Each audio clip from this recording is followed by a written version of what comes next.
거룩하신 하나님, 이사야 53장의 고난의 종의 찬양을 들으며 우리는 주님 앞에 다시 한번 겸하게 머리를 숙입니다.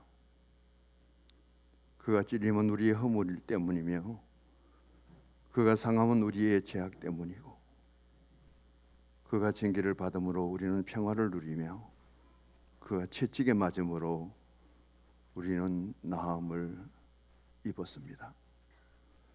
내 너를 위하여 몸버려 주셨건만 너는 무엇을 내게 주느냐고 물으시는 주님 앞에 사순절 첫째 주일을 맞이합니다.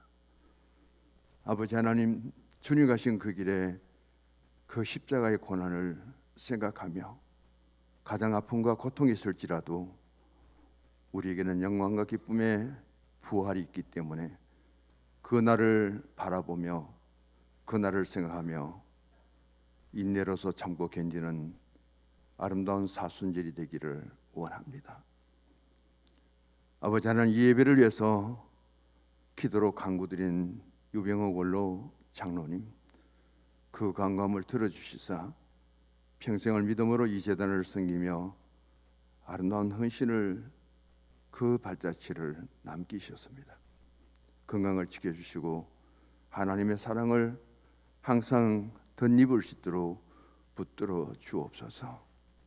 이건인 원로 장로님, 몸이 연약하여 하나님 앞에 예배 기도를 아버지 하나님 드리지 못하는 이 시간 주님께 구합니다. 우리가 영과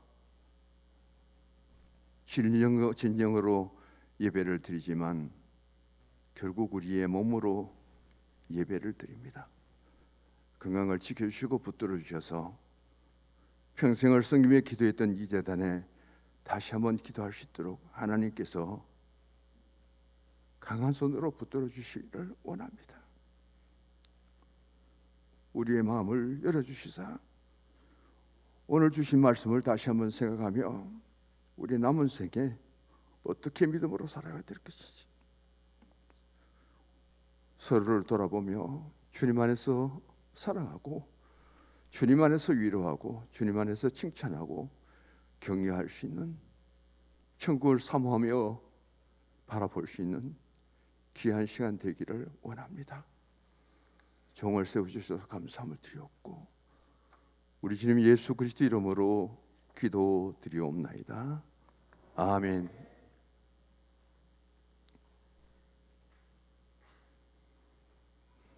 글자가 보이십니까? 너무 한 번에 많이 띄웠네요.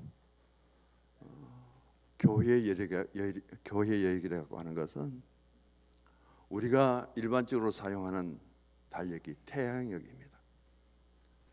그 태양력을 바탕으로 해서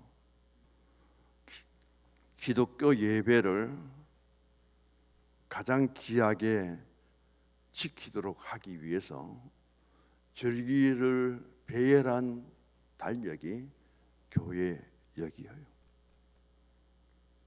기독교는 대림절로부터 시작되죠.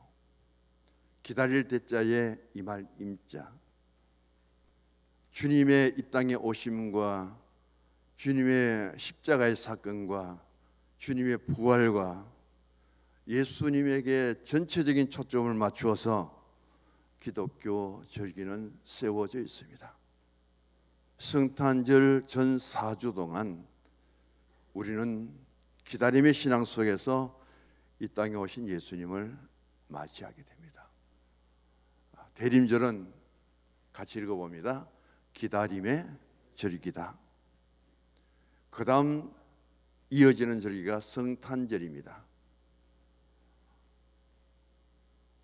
말씀으로 계셨던 하나님 보좌 우편에서 완전하게 신으로 계셨던 예수님이 완전한 인간의 몸을 입고 이 땅에 오신 날이에요. 우리는 탄생이라고 하는 단어를 쓰는데 신앙 안에서는 탄생이 아니라 강생이라고 쓰는 것이 더 원만합니다. 예수님은 신으로 살아 계셨다가 완전한 육신의 몸을 입고 이 땅에 임하신 그때가 강생이에요. 성탄이에요. 그냥 우리가 육신적으로 부모님 앞에 있다가 육신으로 태어나는 그런 탄생이 아니라는 것이죠.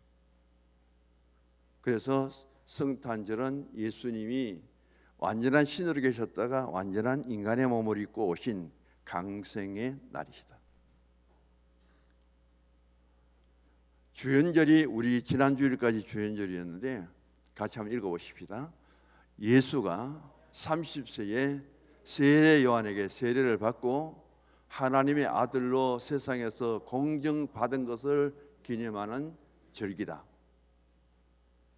보통 주보에 주연절, 첫째 주일, 일곱째 주일, 지난 주일까지 썼지만은 주연절이 무슨 뜻인지 제대로 이해하는 분들이 없을 것 같아서 오늘 여기에 대해서 설명을 드립니다.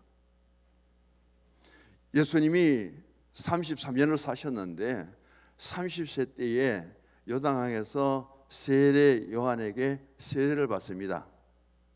하늘에서는 성부 하나님이 이는 내 사랑하는 아들이요 내 기뻐하는 자요 아들이다. 내 사랑하는 자요 기뻐하는 아들이다. 성부의 음성이 들립니다. 성자 예수님은 요단강에 그대로 계시는 거예요. 성령 하나님은 비둘기같이 임하셨습니다. 성부, 성자, 성령이 동시에 임하시면서 삼위일체가 이루어지시죠. 그리고 예수님이 공생애가 시작됩니다. 그게 바로 주연절이에요. 30세의 예수님은 이제까지 육신의 목수 생활을 끝내고 이제는 메시아 사역을, 구주 예수의 사역을 이루어가는 그 절기가 주연절이에요. 그 다음 보면은 오늘 사순절인데 주보 뒤에 광고를 보시기 바랍니다. 같이 읽어봅니다. 오늘은 사순절 첫째 주일입니다. 사순절은 부활절을 기다리면서 우리의 죄를 대속하기 위해 십자가에 달려 고난당하신 예수님의 죽음을 묵상하는 기간입니다. 금년도는 지난 수요일 2월 22일부터 4월 9일이 부활절입니다. 그래서 4월 8일까지 주일을 제외한 40일을 사순절기라고 하죠. 부활절을 같이 읽어봅니다. 예수님 십자가에 못 박혀 죽은 지 3일 만에 부활한 것을 기념하는 기독교 최대의 축제의 절기다. 가장 큰 페스티벌이다. 부활의 신앙을 우리가 굉장히 강조하죠. 똑같은 기독교라는 테두리 안에서 캐톨릭은, 천주교는 고난에 굉장히 비중을 둡니다.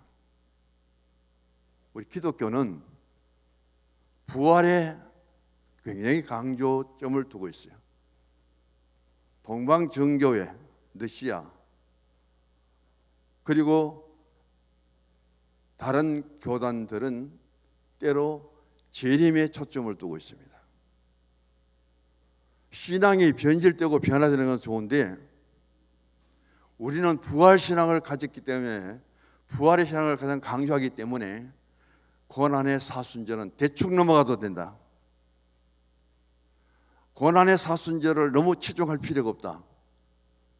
우리 기독교 안에서 이런 일들이 일어나는데 절대 아닙니다. 예수님의 십자가의 죽음이 없는데 어떻게 부활이 있어요? 예수님의 십자가의 대속의 죽음이 없으면 누가 우리 죄를 용서하시고 우리를 하나님의 자녀로 삼으시고 우리를 어렵게 하실 수 있단 말입니까?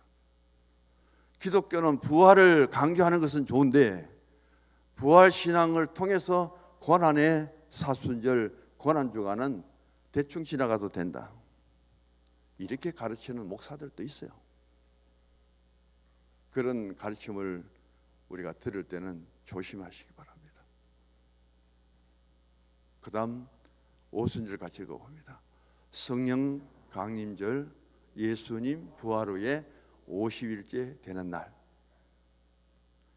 굉장히 길어요. 금년 같은 경우에는 26주가 되겠습니다. 오순절 제26번째, 26번째 주일.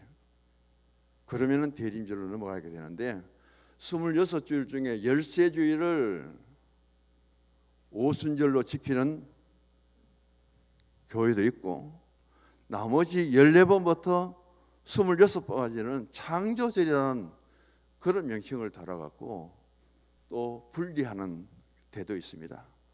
정통적인 우리 교단은 저기 나오는 대림절, 성탄절, 주연절, 사순절 그리고 부활절, 오순절로 이루어졌다는 사실을 생각하면서 저것이 우리 교단에 주어진 교회의 절기고 저 절기를 바탕으로 해서 만들어진 달력이 교회력이다 하는 것을 말씀드립니다. 오늘 우리는 사순절인데 첫 번째 주일을 맞이하면서 우리 죄를 대속하기 위해서 십자가에 달려 고난당하신 예수님의 죽음을 묵상하는 기간이다. 이 기간에 그 당시 예수님 주변에는 어떤 인물들이 있었을까요? 멀리 보지 말고 예수님 주변에 그 사순절 기간 동안 그리고 마지막 고난주간 한 주간의 예수님의 행적 속에 있었던 12명의 제자들, 그 제자들이 사순절 기간 40일 동안에 무슨 일을 일으켰는가, 무슨 일을 저질렀는가, 어떤 일을 하였는가, 거기에 포커스를 맞추면서 오늘 첫 번째 인물은 가룟 유다입니다. 제목이 사순절의 가룟 유다예요. 서구 사회에서 전해 내려오는 말이 있습니다. 지옥이 있습니다. 그 지옥에서 가장 고통스러운 장소에 두 사람이 있다. 똑같은 지옥일지라도 그 지옥의 한 구석에 가장 고통스러움을 겪어야만 되는 그곳에 두 사람이 있다고 하면서 한 사람은 누구냐면은 시저를 배반하고 시저에게 칼로 찔러 죽인 브루투스라는 사람이 있습니다. 스승을 찔러 죽인 브루투스라는 이 사람일 것이고, 다른 한 사람은 누군가? 똑같은 스승 예수님을 은 30에 팔고 그 예수님을 배반해서 십자가에 죽도록 한 가룟 유다이다. 그래서 일상적인 사회 환경 속에 시저를 죽인 브루투스가 되지 말고 우리의 신앙의 영역 속에서 예수님을 팔고 예수님을 배반한 유다가 되어서는 안 된다는 그런 말이 굉장히 유행하고 있습니다. 이 두 사람의 특징은 자신들이 가장 귀하게 섬겼던, 자신들이 가장 신뢰했던, 가장 사랑을 받았던 그 스승을 칼로 죽이고 은 30종의 값으로 팔고 배반했기 때문입니다. 그리고 역사에 보면 그 같은 일들이 참 많이 일어나지요. 우리는 고려시대 때 마지막 왕인 공민왕이 죽을 때에 가장 신임을 했던 보좌관인 최민생이 자신이 모셨던 공민왕의 가슴에 칼을 꽂습니다. 적군이 쳐들어와서 다른 나라 전쟁을 벌어서 싸워서 죽는 것이 아니라 한 나라의 고려 500년 역사 속에 신하가 자신의 왕에게 칼을 꽂는 것, 그런 일로 하여금 무너지게 되고 이시조선 500년이 들어서게 되죠. 우리는 근대사에 있어서 박정희 대통령이라는 그분이 가장 신임했던, 오늘로 치면 국정원장, 정보부장, 중앙정보부장 김재규 씨에서 총에 맞아 죽습니다. 이런 것들을 통해서 우리는 참 인간의 역사 속에서 믿을 사람이 얼마나 될까? 옆에 분에게 한번 말을 걸어봅시다. 믿을 사람 하나도 없다. 손 한번 잡아보세요. 사람은 사랑의 대상이다. 할렐루야. 서로 사랑할 일이지 믿을 사람 없어요. 자, 오늘 첫 번째, 가룟유다는 예수님을 인신매매한 제자이다. 제가 첫 번째 이 소주제를 정합니다. 인류 역사가 시작되고 인신매매라는 단어는 성경에는 없습니다. 그러나 창세기에서부터 이 사건이 일어납니다.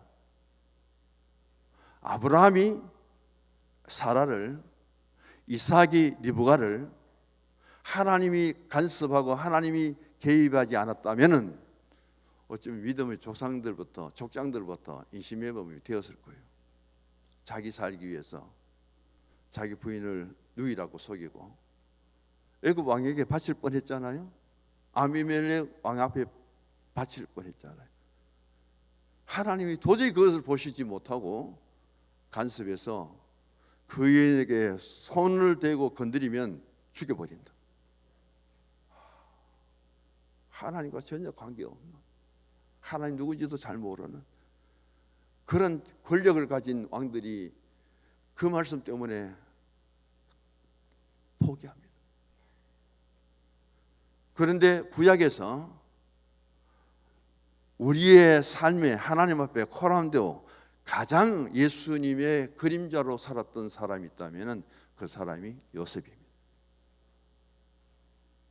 그 요셉이 형제들로부터 멀리 있는 사람 아니요, 이웃 사람도 아니에요. 가룟유다는 가장 예수님 가까이 있었던 제자입니다. 브루투스는 시제에 가장 신임받는 신하입니다. 김재규라는 사람은 가장 우리나라의 모든 정보 세계에 있어서 1인자입니다. 가장 가까이 있는 사람을 통해서 그런 사건이 벌어지는 거예요. 요셉을 은 20에 팔아먹은 사람 누구냐? 남이 아니에요. 형제들이 그 짓을 했잖아요. 그래서 요셉은 은 20에 이스마엘 대상 그들에게 팔아먹혀서 노예가 됩니다. 종이 되는 거예요. 예수님도 똑같습니다. 가룟유다에게 요셉보다는 은십을 더 받았네요. 구약 시대 때는, 요셉의 시대 때는 은 20이 노예 한 사람의 값인지 모르겠는데 예수님은 노예 한 사람 당시의 값인 은 30을 받고 가룟유다에게 팔립니다. 그래서 구약에 있어서 정말 최초의 인신매매는 요셉의 10형제들입니다. 신약의 최초의 인신매매는 예수님이자 가룟유다예요. 오늘 우리가 인신매매에 대해서 참 말이 많았지만은 가장 먼저 이 사건을 저지른 사람은 성경 속에 등장하는 거예요. 요셉이 언제 사람입니까? 인간의 역사는 숨길 수가 없습니다. 이렇게 노예가 되면은 인간의 존엄성은 짓밟히고 그는 하나의 고귀한 생명권까지도 포기해야 되는 거예요. 당시의 주인은 노예는 말할 줄 아는 동물이다. 똑같은 짐승으로 여겼는데 어떻게 노예라는 저 동물은 말을 할 줄 아느냐? 인간처럼 말을 할 줄 아느냐? 그런 시대였어요. 그래서 노예는 철저하게 주인의 소유입니다. 죽여도 법적으로 아무 책임도 지지 않고요. 신체상 어떤 해를 끼쳐도 그것 때문에 주인은 제재를 받지 않는 그런 때입니다. 미국이 노예 해방이 되기 전에는 노예를 죽여도 그것 때문에 법적으로 제한받는 것은 없었어요. 노예를 죽이고 살인사건과 그런 유사한 법적인 제재를 받은 것은 노예 해방 이후의 일입니다. 우리는 찬송가 305장을 기억할 것입니다. 여기에 305장을 작사한 사람인데 존 뉴턴이라는 사람이죠. 이 사람은 아프리카 잠비아에서 수없이 노예들을 붙들어 와서 미국의 최대 노예 시장이 찰스턴입니다. 노예들이 가장 듣기 싫어하는 장소가 어디냐? 찰스턴이에요. 미국이라는 나라에서 최고의 노예 시장이 크게 형성되었던 것이 이 찰스턴 시인데에 노예들은 그 찰스턴이라는 말만 나와도 치를 떨 만큼 두려워하는 장소죠. 여기에서 최대 노예 장사꾼이 누구냐면은 존 뉴턴이라는 사람이에요. 잠비아에서 노예들을 배로 싣고 그 다음에 미국의 노스캐롤라이나에 와서 잠비아의 이 시에다가 노예를 파는 장사꾼이었는데 이 존 뉴턴은 노예가 반항하면은 배에 오는 중에 바다에 던져버립니다. 오는 중에 병이 나서 노예 시장에서 가치가 없는 것은 너는 상어밥이나 되라고 바다에 던져 넣었습니다. 그렇게 죽인 사람이 그렇게 많았대요. 그런 그가 나중에 목사가 됩니다. 목사가 되고 하나님께 회개를 하니까 노예 장사꾼으로 그렇게 그에게 끌려서 노예 시장에서 노예로 팔리던 그 사람들, 가치 없다고 바다에 상어밥으로 던져버린 사람들, 그것이 너무나 회개를 해도 마음에 가슴에 용서가 잘 안 되죠. 그래서 그는 회개하는 가운데 지은 시가 바로 405장 어메이징 그레이스죠. 나 같은 죄인 살리신 그 은혜 놀라워. 자신이 주님 앞에서 회개하고 고백하는 가운데서 나 같은 죄인이 인권을 유린하고 존엄성을 짓밟고 인생의 가치 돈이 되지 않는다고 바다에 상어벌로 내던져 죽여버린 그 많은 사람들을 바라보면서 회개해도 그는 회개의 끝이 없는 거예요. 그런 내가 용서받고 하나님의 자녀가 된 것뿐 아니라 목사가 되었다는 사실이 그 은혜는 어느 것하고 비교할 수 없이 너무 놀라운 일이에요. 그래서 존 뉴턴 목사님의 유명한 것은 오늘처럼 이렇게 가운을 입고 이 단에 서지 않고요, 때로는 제수복을 입고 옵니다. 나는 내가 지은 죄를 다 용서받기에 너무나도 부족하다. 그래서 지은 죄를 회개하는 마음으로 제수복을 입고 이 강단에 올라와서 예배를 드릴 때 가장 먼저 자신이 찬송을 부릅니다. 나 같은 죄인. 그러니까 얼마나 거기에 공동체 속에 하나님의 은혜가 임할 거예요. 나는 감히 이 거룩한 가운을 입고 여러분 앞에서 설교하기가 너무나도 부족하다. 그래서 나는 오늘도 회개하는 마음으로 이 제수복을 입고 하나님 앞에 나는 죄인입니다. 그런 죄인을 목사 삼아주신 것을 감사하면서 이 말씀을 선포합니다. 그게 얼마나 많은 사람들에게 공감을 일으켰을까요? 편곡을 해서 나 같은 죄인 살리신 주 은혜 놀라워. 그래 보면 그 앞에 것하고 너무 다르잖아요. 또 들려지는 우리에게 주어진 감동.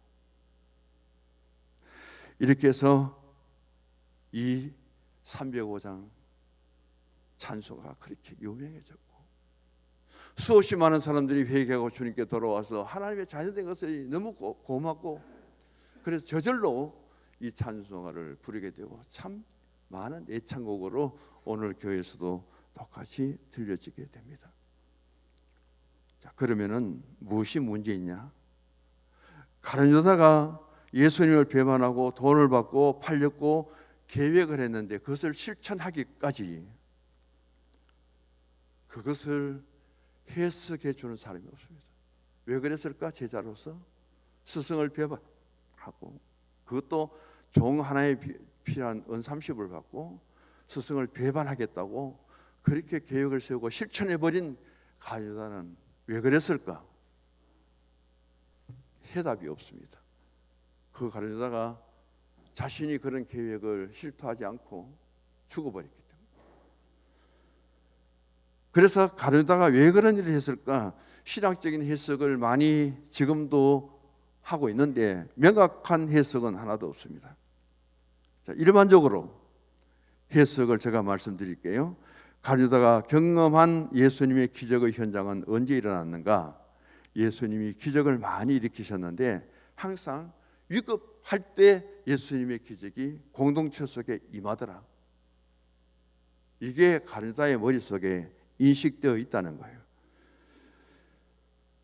언제 그것을 가룟 유다가 직감을 했냐면은 특별히 두 가지 사건을 통해서 가룟 유다는 그것을 인지하고 있었는데 하나는 오병이어 사건입니다. 장정만 5천 명이고 일반적으로 해석은 어린 나이와 노인까지 합하면은 2만 명, 2만 명까지 가거든요. 그 많은 사람들이 예수님 말씀을 들으려고 시간과 기회를 놓치지 않고 어디까지 찾아왔느냐? 빈들 광야까지 찾아왔어요. 얼마나 예수님에게 은혜를 받았든지 그들은 아침을 점심을 저녁 때가 되었는데도 불구하고 먹을 것 없는데 배고파 줄이면서까지 저들은 예수님 말씀을 청종하고 있습니다. 그것을 지켜본 제자들이 저녁인데요, 저녁 먹을 시간이 벌써 넘었는데요, 예수님 언제까지 이들을 이 광야에 줄이면서까지 말씀 듣도록 붙들어 두십니까? 이제 집으로 돌려보내셔야죠. 제자들이 그렇게 권했다는 거예요. 예수님은 들은 척도 안 하고 그 말씀하는 중에 질문을 던집니다. 집으로 돌려보내라는 제자들, 이제는 집으로 가야 될 시간입니다 하고 그럴 때에 예수님 말씀하시기를 이 5천 명의 무리들을 먹이려면 얼마나 필요하냐. 기가 막힌 일이잖아요. 광야입니다. 마을도 없어요. 가게도 없습니다. 그럴 때에 빌립이라는 사람은 베사다 사람이잖아요. 고향이에요. 베사다 사람으로 제자로 불림받은 사람이 빌립이에요. 너는 여기가 고향이잖아. 그런 질문을 들을 때 베사다에 살던 그 빌립이 말하기를 200데나리온의 돈이 있어야 이들을 한번 먹이겠습니다. 200데나리온. 그럴 때에 그 빌립과 예수님의 대화를 들은 한 사람이 제자가 안드레.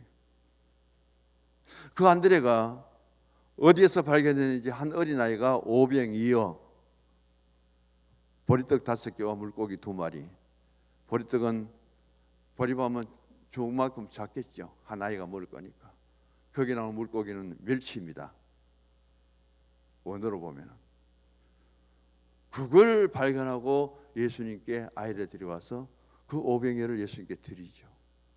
얼마나 위급합니까? 날은 어두워졌는데 200데나리온 돈이 있어도 살 것도 없는데 상대도 없는데 어디서 5천 명 먹을 수 있는 떡을 또 마련할 수 있습니까? 모든 것이 불가능해요. 그때 예수님이 그 오병이어를 들고 하늘을 향해서 축사하시죠. 그리고는 5천 명을 먹였는데 12강줄이 남습니다. 이 도대체 뭐냐는 거예요. 가룟 유다 입장에서. 두 번째는 계산적인 가룟 유다가 나오는데 자기가 예루살렘 근처 가롯이라는 동네에서 태어나서 가룟 유다인데 11제자는 전부 베세다, 가버나움 또 그리고 갈릴리 사람들이에요.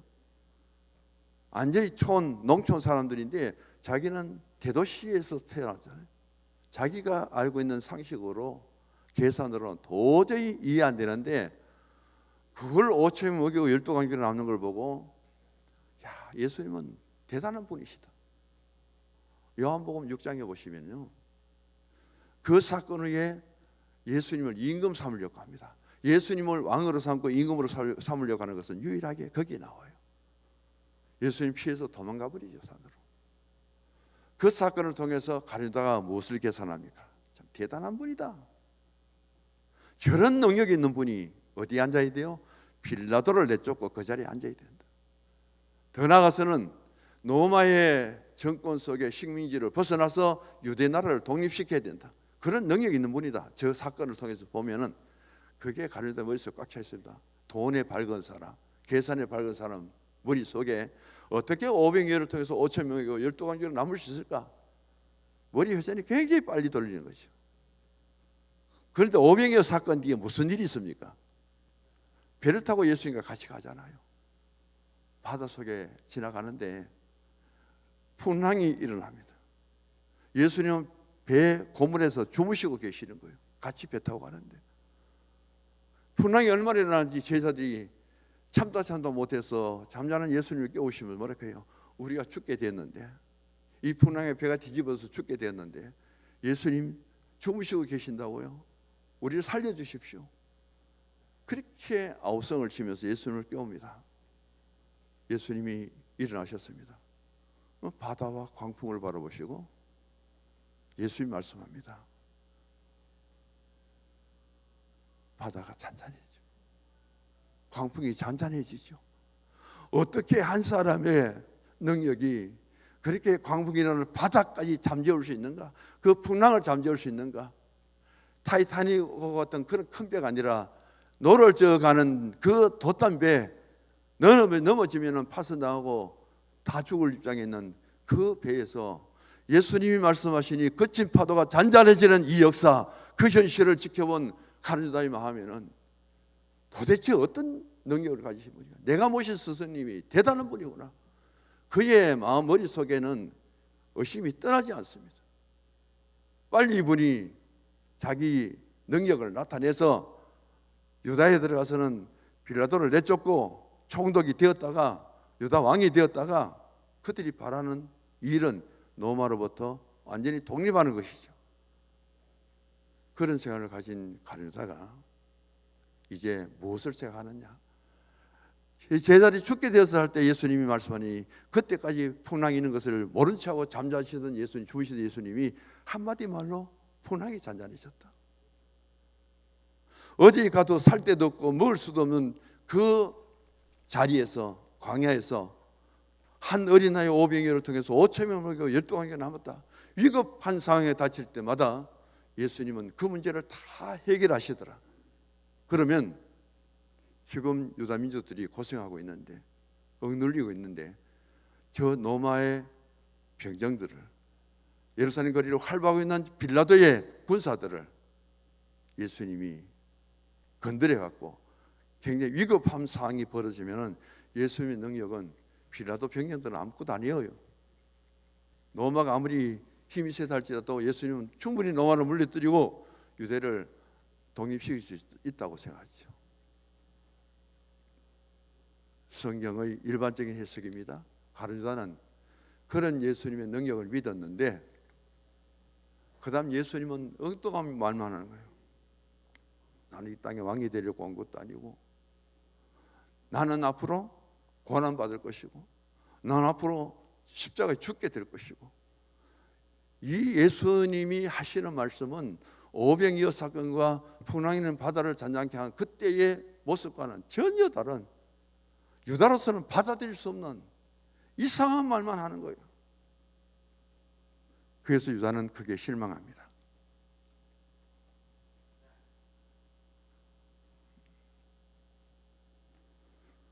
그래서 그 예수님을 충동시켜갖고 로마의 병사들을 건드리면은 예수님이 체포될 것이고, 그 체포된 예수님은 직업의 능력으로 체포된 상태 속에서 그냥 끌려가는 예수님이 아니라 위급상에 예수님 능력이 나타나면은 그 병사들 그 자리에 다 쓰러질 것이고, 예수님의 능력은 크게 나타날 것이고, 빌라도 총독도 내쫓고 여기서부터 예수님의 나라가 이루어질 것이다.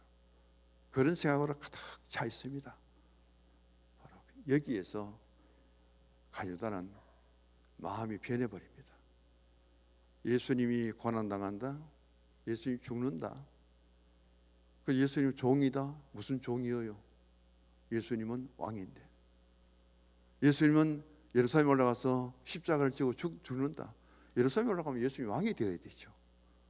이 유다가 바라는 뜻하고 예수님이 하시는 말씀과 앞으로 있을 일들은 이해가 되는 것이 아니라 충돌이 돼도 보통 충돌이 안 되는 거예요. 여기서부터 유다가 마음이 변하게 됩니다. 그 이야기가 두 번째부터 나오는데 또 12시가 넘었습니다. 여기서 중단할게요. 우리가 주보 마지막 같이 읽도록 하십니다. 사순절을 보내면서 가룟 유다를 생각하십시다. 나의 속에 존재하는 가룟 유다 같은 생각들을 발견하고 회개하는 성도가 되십시다. 사순절기 예수님의 십자가 아래 나아가 더 깊은 은혜를 체험하고 진정으로 예배드리는 성도가 되게 하옵소서. 아멘. 둘째부터는 다음 주에 이어하겠습니다. 하나님 아버지, 사순절 첫째 주일입니다. 40일 경한 동안에 가장 가까이에서 예수